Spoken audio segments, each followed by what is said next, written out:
Well, it looks like it's finally time. We're going into June, and we know of a couple of showcases now, Microsoft and Summer Game Fest, but we're also looking to Sony and Nintendo for when they'll have their own events. And it looks like we know now when Sony is going to have their State of Play. It's happening next week. They try to sneak it in right at the end of the week on a Friday, but I figured we'd talk a bit about it here on the SpawnWave Plus channel. Guys, if you enjoy these videos, make sure you hit that like button. Helps out a ton. And if new here to the SpawnWave Plus channel, make sure you subscribe down below. Let's head over here. This was posted up over on PlayStation blog, and Sony did also tweet it out just to make sure everyone saw it. State of Play next Thursday brings new game reveals, sneak peeks, and updates. There we have a nice little card there. And it's going to be, according to them, 30 minutes of trailers and announcements. And they gave us an idea as to what to expect because obviously, when they tweeted this out, people started going, okay, cool, we're going to see Infamous, we're going to see that Sly Cooper game, we'll find out more about God of War. Not necessarily. We can see this here. We'll have some exciting reveals from our third-party partners, plus a sneak peek at several games in development for PlayStation VR 2. They also mentioned down here, by the way, regarding co-streaming and video on demand, that there's probably going to be copyright music in there. So if you're someone who would be streaming this, well, keep in mind, Sony's basically telling you here, yeah, we're not going to leave out the copyrighted music, so get ready for that one. But about 30 minutes of announcements. That is a longer State of Play. Generally, the State of Plays tend to be 15 to 20 minutes. When you get past the half-hour mark, you start thinking about maybe an hour-long showcase. So this is like bordering on that. Now, the idea here of third-party partners in PlayStation VR 2, I think makes sense for where Sony is currently. I believe this, to me, just cements a God of War State of Play specifically. Just all around that game, show off more about it, and then hit us with the release date. I don't expect anything like that to be at this State of Play. Instead, third-party partners, we could find out more about Final Fantasy 16 as an example, since it sounds like Square has been preparing and getting ready to show off the trailer, and maybe they'll hit us with a release date. I don't necessarily think so. They would probably just hit us with a release year, that being 2023, but I guess anything's possible there. But two, I guess, companies I could expect to be here would be Capcom and, believe it or not, Konami. Konami somewhat. Let's start with Capcom. Capcom, we know, it's one of the worst kept secrets currently, is working on a Resident Evil 4 remake. This seems like a good place to announce it because it seems like they want to have it out this fiscal year from a lot of the talk and rumors going around, which means they'd probably look to release it like the first half or the first quarter or so of 2023.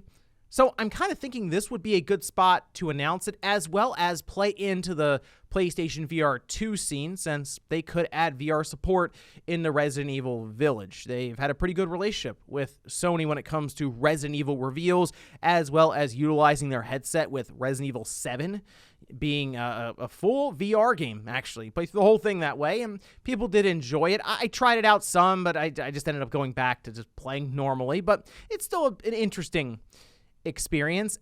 Basically, I'm looking at this as we'll have some third-party reveals like Stray's release date or Konami showing up with one of these Silent Hill games that keeps getting rumored.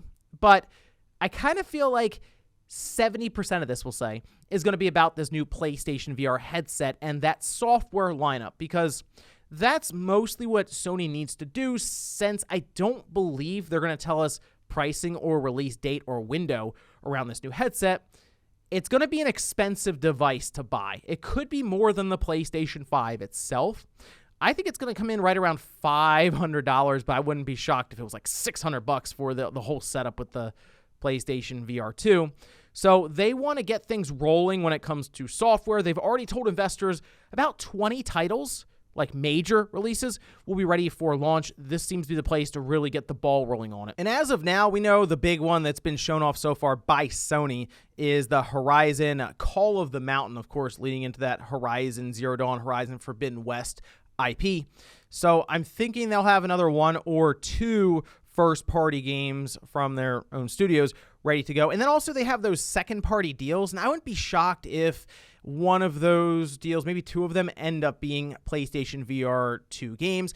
But outside of that, I could definitely see something like Gran Turismo 7 having its VR mode unveiled here as they would approach that launch for the headset. Seems like it would tie in really well with, I guess, a steering wheel and all of this. You put the headset on and it's like you're actually in the car, right? And that's something they did with Gran Turismo Sport. They had an entire VR mode that started off pretty basic, and I believe they built on it a bit, but with what we're seeing for the specifications of this new headset, I think it's going to be really impressive overall. Oh, and we could even see a VR mode added to Astro's Playroom. I feel like that is a good way to introduce the PlayStation VR 2 headset when it releases, not necessarily have a pack-in game for the PlayStation VR 2, like an update, so that the game you already have on your PS5 has a mode. Maybe there's a door you go to, or there's just an option in the menu. It detects your PSVR 2, and then it kind of plays off of the Astro Bot game that we had back on the PlayStation 4, which is like one of the best VR games you can play. They could also end up having a couple of sequels, one to Farpoint, which ended up being, I believe, one of the better selling PlayStation VR games. And the other thing I could think of is maybe a follow-up to Blood and Truth, because they still show that off on like their banner for like their PlayStation Studios. That IP is still up there. I think it's like all the way to the side, but it's still present. So maybe they have plans for a follow-up game in that series for PSVR 2. But to me, the big third-party game that I think would really get things off and running for the PlayStation VR 2 headset is Half-Life Alyx. I mean, it's still just part of Steam's, their own Valve Index. And I think if you widen the audience here to PlayStation VR 2, and that being a launch title, it would get people pretty excited to check it out there. I mean, we've seen PlayStation and Valve have a pretty good relationship in the past, so I wouldn't be shocked if they got together here, made a deal, and got Half-Life Alyx ready to go for the launch of this headset. But at this point, third-party partners and PSVR 2 games, it's anyone's guess, but at least we're getting some stuff moving along here when it comes to June and some of these showcases. So we at least have a state of play to look forward to, Xbox Showcase, Summer Games Fest, and now we're mostly just missing Nintendo, so I guess they could be announcing theirs next week, since typically, at least in the past, we've seen Nintendo announce their E3 shows like 2 weeks in advance. So you figure next week, if they're going to line up around where Xbox Showcase is to kind of mirror their normal plans with E3, yeah, it'd probably be next week that they would announce theirs. And then we'll have a pretty packed first half of June to look forward to, and maybe even something else following up towards the end of the month with a God of War state of play. So interesting stuff here, but let me know what you guys think about this down below at that state of play. Are you looking forward to it along with PSVR 2 games, or are you mostly looking for maybe a big reveal of Resident Evil 4 Remake? Or who knows, maybe Konami shows up with Silent Hill. Thanks guys for watching, and I'll see you next time.